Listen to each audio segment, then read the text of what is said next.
สาร2524พระมหาราชครูเกษราปัญญาปรมาติกาจารย์จากวัดดับไผ่เชียงใหม่สืบสานเวลาผ่าน131 ปีนานไกล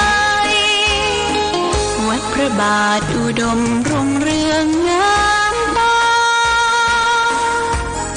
เจ้านายบุญธรรมสาขาหลวงปวงเชียงใหม่ปกครองหัวเมืองฟ้าทุ่มเทแรงกายแรงใจทุกชาติพันธุ์รวมใจรักษา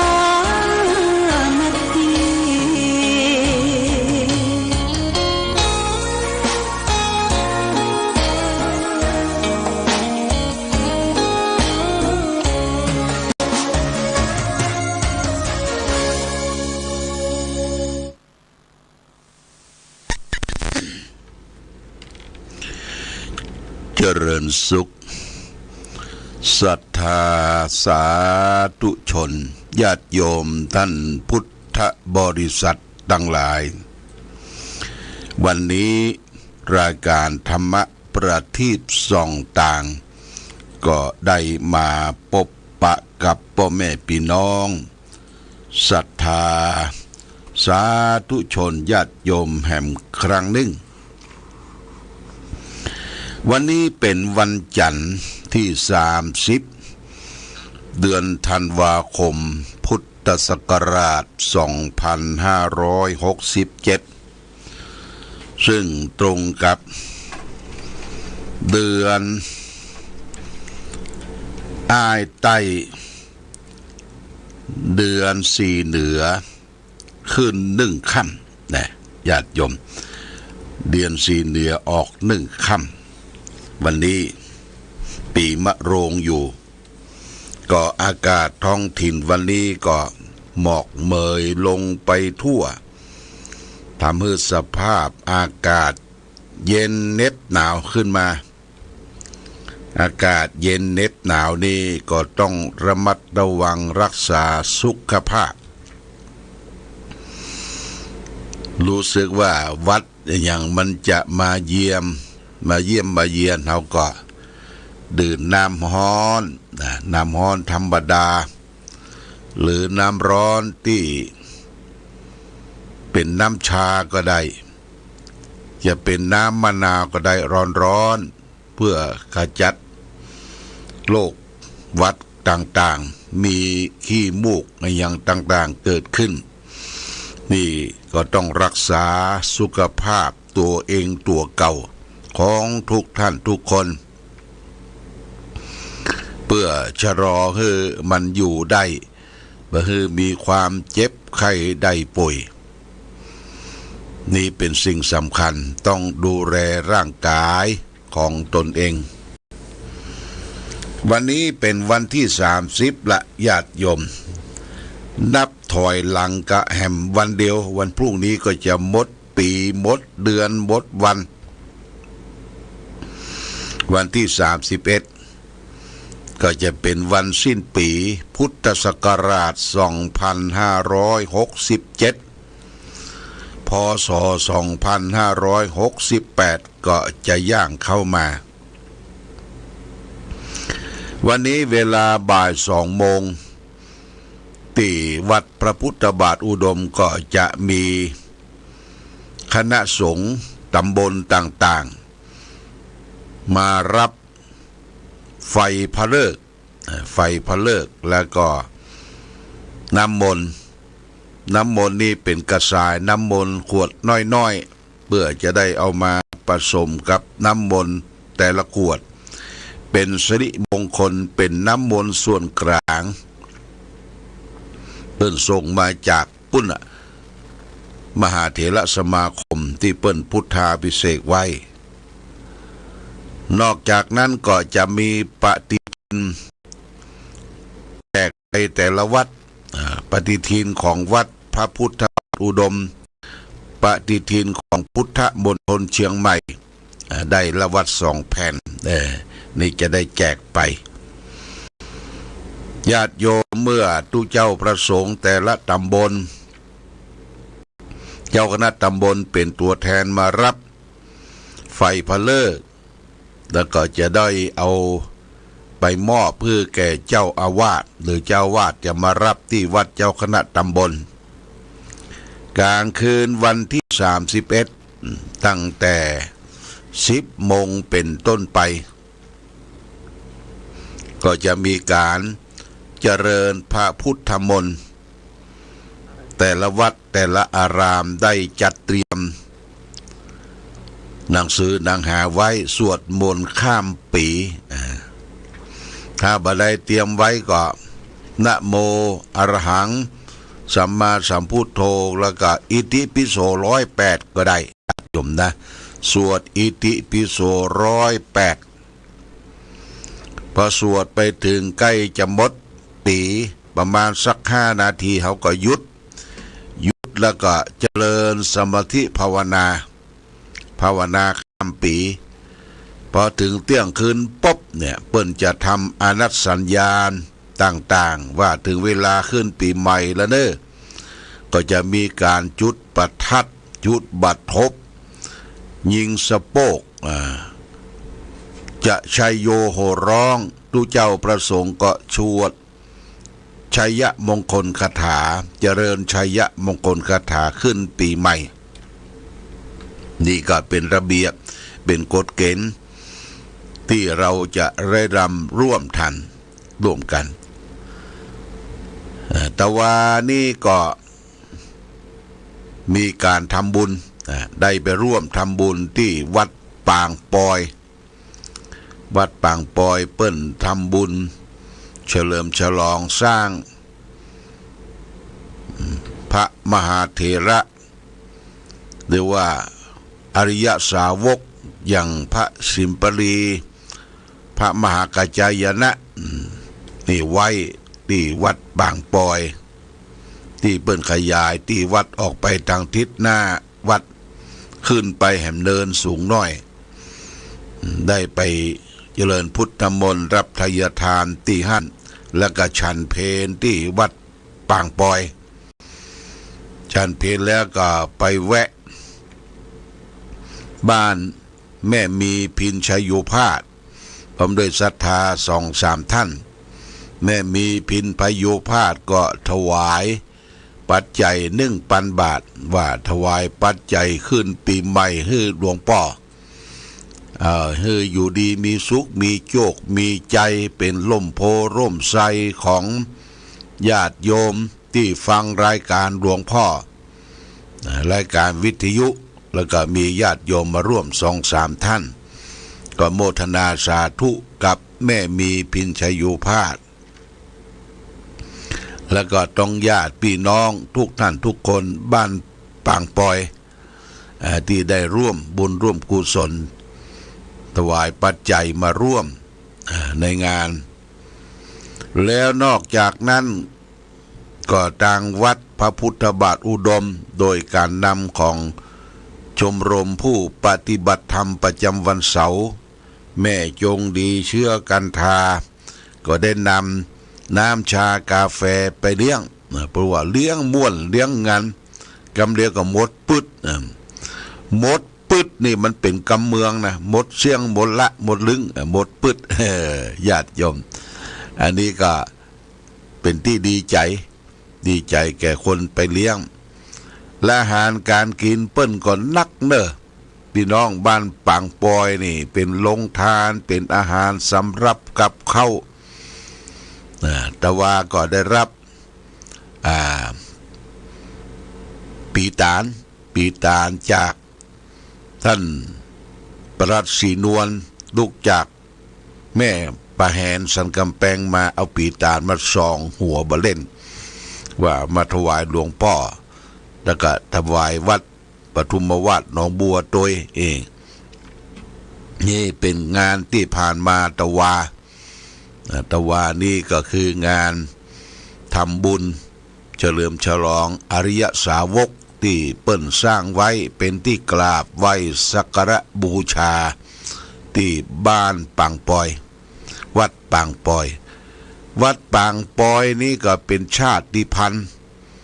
หลายชาติหลายภาษาอยู่ร่วมกันมีความสันตะความสามัคคีเอื้อเฟื้อเผื่อแผ่ซึ่งกันและกันก็มีพี่น้องไตใหญ่พี่น้องไตเขินพี่น้องบนดอยชาวเขาพี่น้องคนเมืองอยู่ร่วมกันได้ก็เอาวัดปางปอยเป็นวัดศูนย์กลางวัดศูนย์กลางอันนี้ก็ต้องขอขอบคุณอนุโมทนาสาธุกับญาติโยมท่านสาธุชนที่ไปร่วมการร่วมงานเพราะฉะนั้นวัน2 วันนี้เขาก็เตรียมงานต้อนรับปีใหม่การต้อนรับปีใหม่นั่นก็คือ31นี่ก็เวลา8 โมงหลวงพ่อก็จะเดินทางไปเทศธรรมหลวงมหาราชที่วัดนิวาสสถานบ้านห้องสัก9 โมงก็ปิกมาเมื่อจะมาร่วมสวดมนต์ข้ามปีที่ลานอนุสาวรีย์พระเจ้าฝางพระนางสามผิวรุ่งขึ้นวันที่1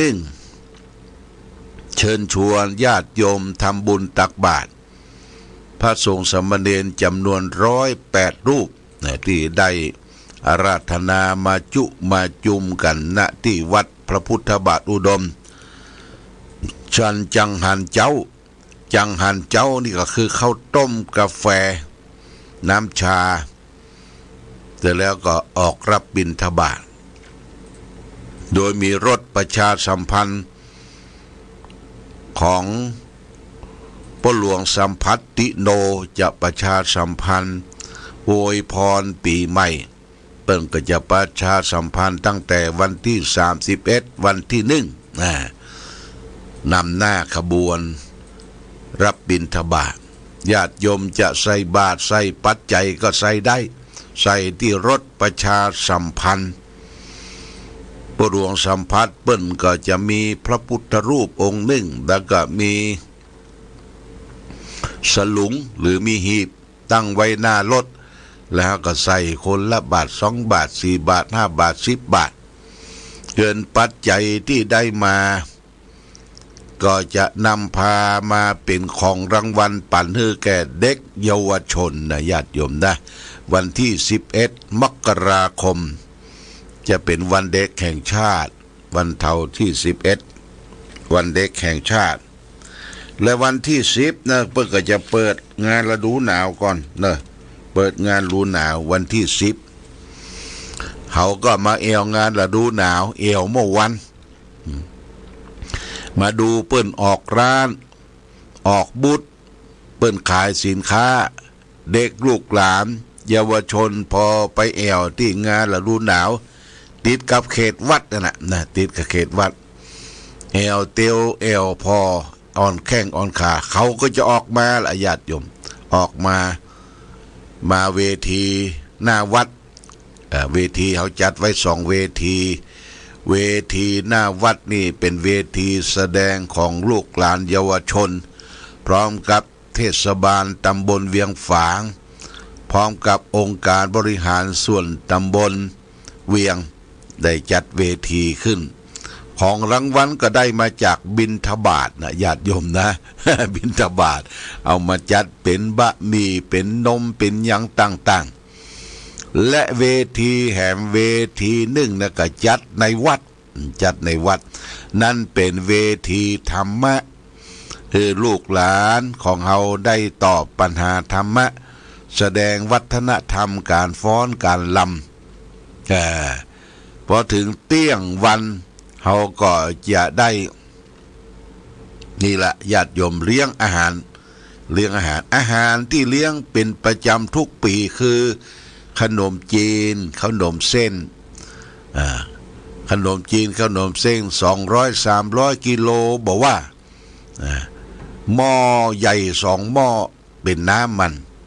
ขนมจีนก็ประมาณสัก200 กิโลเอามาถามว่าเสี่ยงก็ญาติโยมบ่ปอ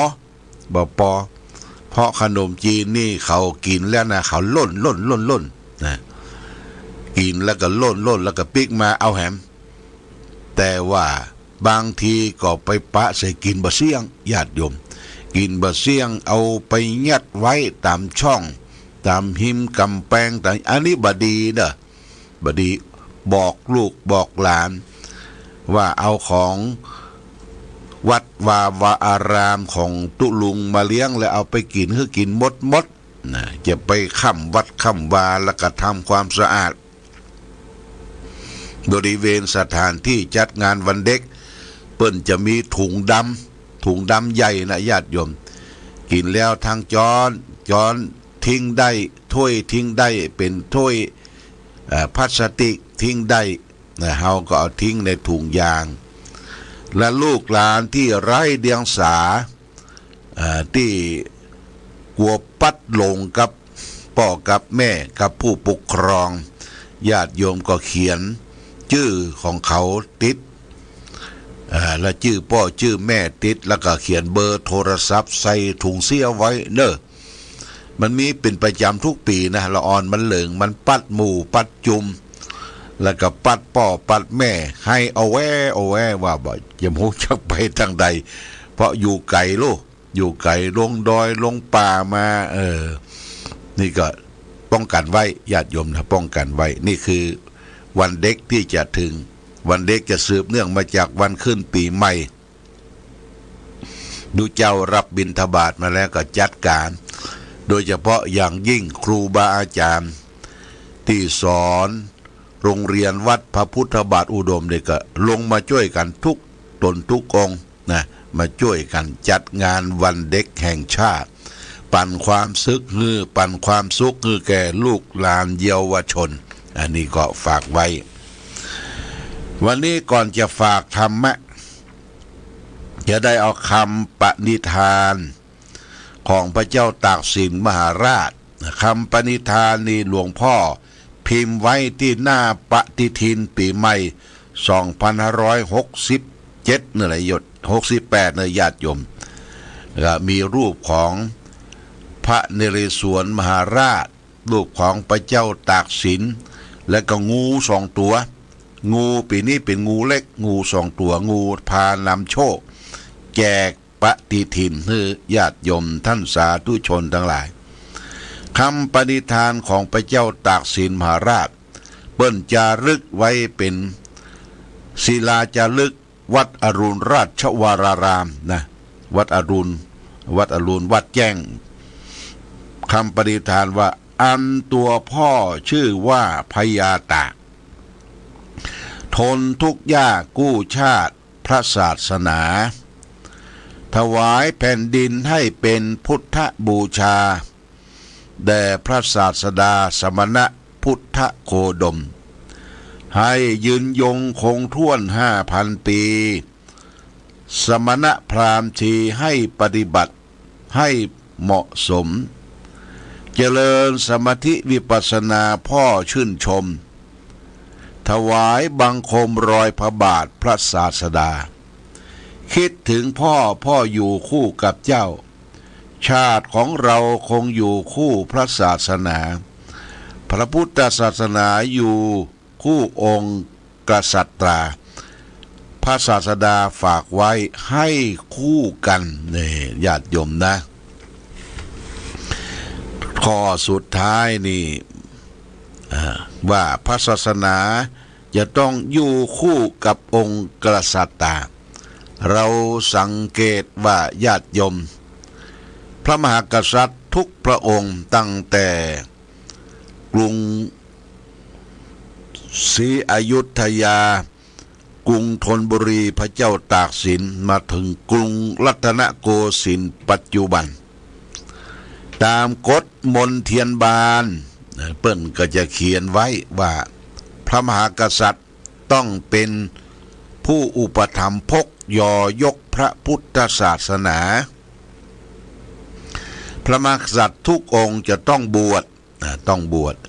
อย่างพระบาทสมเด็จพระเจ้าอยู่หัวรัชกาลที่9เปิ้นก็บวชนะรัชกาลที่10ก็บวชเป็นพระภิกษุสงฆ์ในทางพระพุทธศาสนาเนี่ย พระพุทธศาสนาอยู่คู่องค์กษัตริย์กษัตริย์ทุกพระองค์เปิ้นเขียนเป็นกฎมนเทียนบานว่าจะต้องเป็นผู้อุปถัมภกยอยกพระพุทธศาสนาและศาสนาอื่นโดยนี่ญาติโยมแต่พุทธศาสนานั้นก็จะต้องมีการอุปถัมภ์พุทธศาสนาพุทธศาสนาเจริญรุ่งเรืองมาได้ปัจจุบัน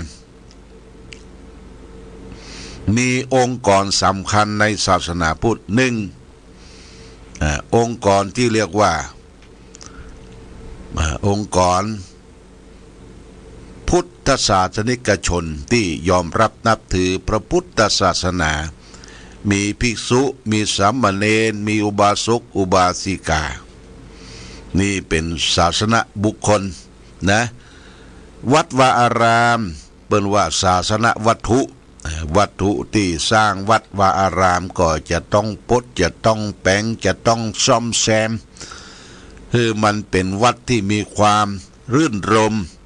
เข้าวัดเข้าวาและมีความสุขเย็นอกเย็นใจ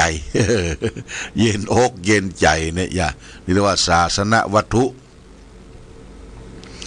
ศาสนวัตถุการสร้างวัดก็มีความสำคัญญาติโยมแต่ในปัจจุบันนี้หลวงพ่อก็บอกว่าการสร้างวัดนั้นบ่จำเป็นจะต้องไปสร้างใหญ่โตโอฬารจนคนอยู่ในวัดมันมีที่เฝ้าฟักรักษาเพราะว่าศาสนบุคคลเฮาเนี่ยมันน้อยลงคนที่จะมาบวชมาเฮียนมันก็น้อยลงสร้างเท่าที่จำเป็นมีอย่างพ้องก็มีกุฏิที่อยู่ของพระสงฆ์มีวิหารแล้วก็มีศาลาตามศาลาบาทแล้วก็มีห้องน้ำห้องท่าที่สะอาดสะอ้านนี่เป็นสิ่งจำเป็นศาสนวัตถุและนอกจากนั้นอยากจะพัฒนาเป็นวัดเกษตรนะญาติโยมวัดเกษตรคือปลูกคือฝังร่วมด้วยช่วยกันตึงคฤหัสถ์ญาติโยมพระเจ้าประสงค์ว่าโอ้หลวงพ่อเจ้าคณะอำเภอเพิ่นบอกว่าวัดเฮาเป็นวัดเกษตรญาติโยมก็เข้าไปดูข้างกำแพงข้างศาลาข้างวิหารบ่อที่จะเอามาป้องเอาดินกีกาเอาอิฐบล็อกกามาป้องปลูกพืชผักผลไม้นี่ตัวอย่างวัด